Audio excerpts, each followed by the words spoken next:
The Keeping Quilt by Patricia Polacco. Narrator 1. Narrator 8. Narrator 2. Narrator 2 and Mother and Hannah. Narrator 5. Narrator 6. Narrator 4. Narrator 3. Narrator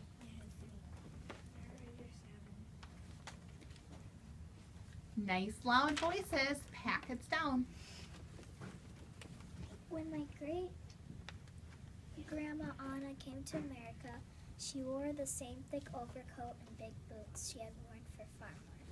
But her family weren't dirt farmers anymore. In New York City, her father's work was hauling things on a wagon, and the rest of the family made artificial flowers all day.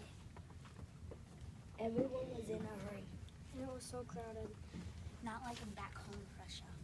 When Anna went to school, English sounded to her like pebbles dropping into a shallow water. In 6 months, she was speaking English. Her parents almost never learned, so she spoke English for them too. The only thing she had left of back home Russia were her dress and the babushka she liked to throw into the air when she was dancing. And her dress was getting too small. After her mother had sewn her a new one, she took the old dress and babushka. Then from a basket of old clothes, she took Uncle Valdemar's shirt, Aunt Havela's nightdress,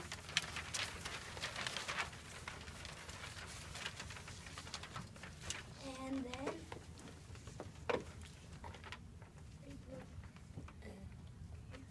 apron of Nana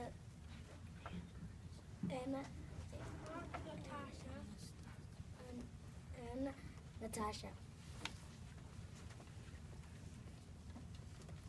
We will make a quilt to help us always remember home. It will be like having the family back home in Russia dance around us at night. And so it was. Anna's mother invited all the neighborhood ladies. They cut out flowers from the scraps of cloth. Anna cut the needles threaded and handed them to the ladies as they needed them.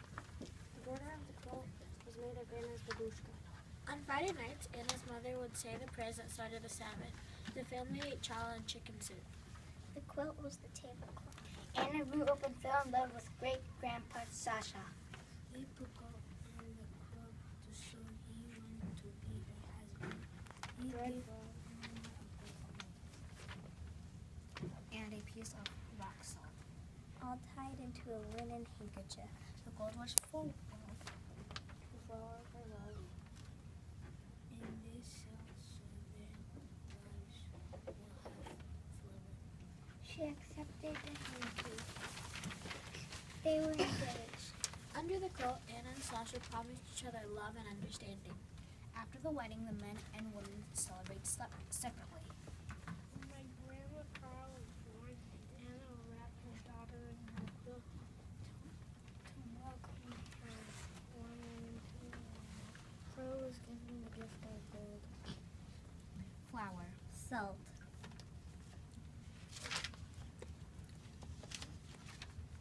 and bread. Gold so she would never know poverty. Flour so she would always know love. Salt so her life would always have flavor. And bread so that she would never know hunger. They learned to keep the Sabbath and cook and clean and do awesome. Married you'll be someday. Anna told Carl and Again, the quilt became a wedding hoopah. This time for Carol and Anna and Roman celebrated together. But they still did not dance together. in Carl's wedding bouquet was a gold coin. And salt. Carl and George moved to a farm in Michigan, and great-grandma Anna came to live with them. The quilt once again wrapped a new little girl, Mary Ellen. Mary Ellen called Anna Lady Anna. She was old and was sick a lot of the time. The quilt kept her legs warm. On Anna's 98th birthday, the cake was her Coolidge. A rich cake with raisins and candy. When great-grandma Anna died, prayers were said to lift her soul to heaven. My mother, Mary Ellen, has now grown up. When Mary Ellen turned, she took the quilt with her. When she became a bride, the quilt became a hoopah. For the first time, friends who weren't Jews came to the wedding. My mother wore a suit.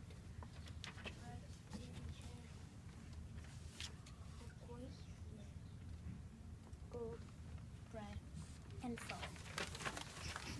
The quilt welcomed me, Patricia, into the world.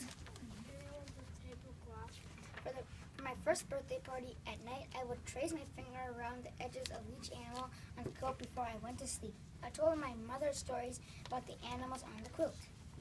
She told me whose sleeve had made the hose, whose apron had made the chicken, whose dress had made the flower. This babushka went around the edge of the quilt. The quilt was a pretend cape when I was in the building. Or sometimes a tent in the seaweed. Amazing jingle. At my wedding tent, Enzo Maria, Man and woman dance together. In my bouquet were gold, Bread and salt. and a sprinkle of wine. so I would always know laughter. 20 years ago. I held Tracy Dempsey in the quilt for the first time. Someday she too will leave home. And she will take the quilt with her.